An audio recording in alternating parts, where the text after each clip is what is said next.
साथियों, चुनाव प्रचार जोरों पर है। विधानसभा के चुनाव केंद्रीय निर्वाचन आयोग के द्वारा कराए जाते हैं। जिस दिन से चुनाव की घोषणा होती है उसी दिन से आचार संहिता लागू हो जाती है।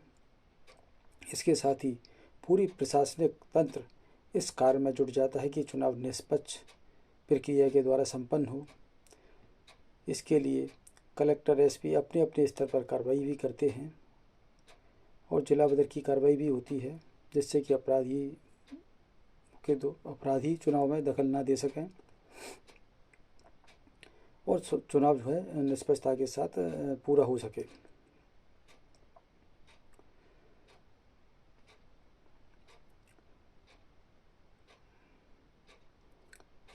मैं बात कर रहा हूँ ग्वालियर जिले के डबरा तहसील विधानसभा क्षेत्र 19 की, जिसमें चुनाव प्रचार जोर शोर से चल रहा है। इसके साथ ही चुनाव प्रचार में कुछ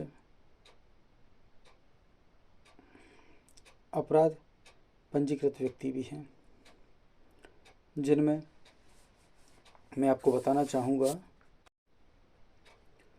थाना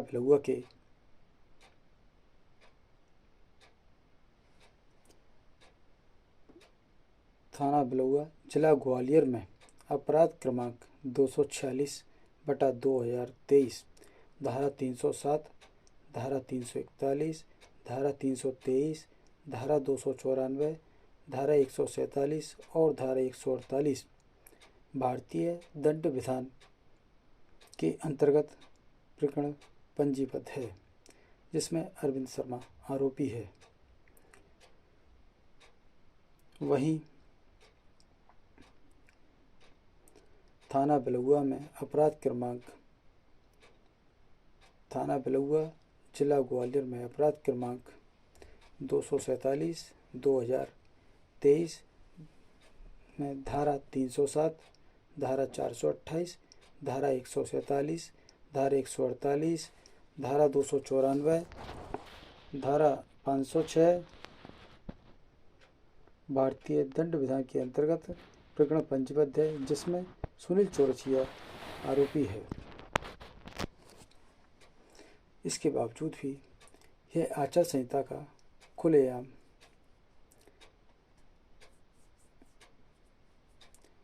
इतने गंभीर अब अपराधों के मैं आपको थोड़ी जानकारी वैसे तो आपको होगी, मैं हालांकि इसका ज्ञाता तो नहीं, लेकिन जितनी जानकारी मेरे पास है मैं आपको बताना चाहूँगा।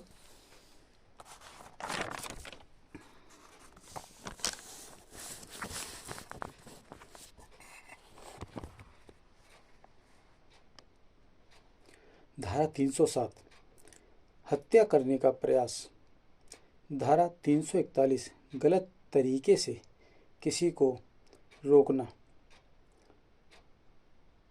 धारा 323 जानबूझकर किसी को स्वेच्छा से चोट पहुंचाना, धारा 294 गाली गलौज करना, धारा 147 उत्पात मचाना, धारा 148 घातक हथियार से हमला करना जिससे जान जा सकती है, धारा 458 रात में छिपकर किसी के घर में जाकर उसको नुकसान पहुंचाना, धारा 506 आपराधिक धमकी देना।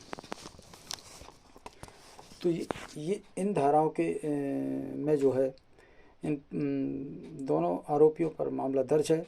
उसके बावजूद भी यह खुलेआम चुनाव प्रचार कर रहे हैं, जो आदर्श आचार संहिता का खुला उल्लंघन है। इतनी गंभीर आरोप लगे होने के बाद भी खुलेआम चुनाव प्रचार करना, कहीं ना कहीं इसमें पुलिस की मिलीभगत साफ नजर आती है। अब देखना यह है क्या केंद्रीय निर्वाचन आयोग इस पर क्या कार्रवाई करता है। धन्यवाद।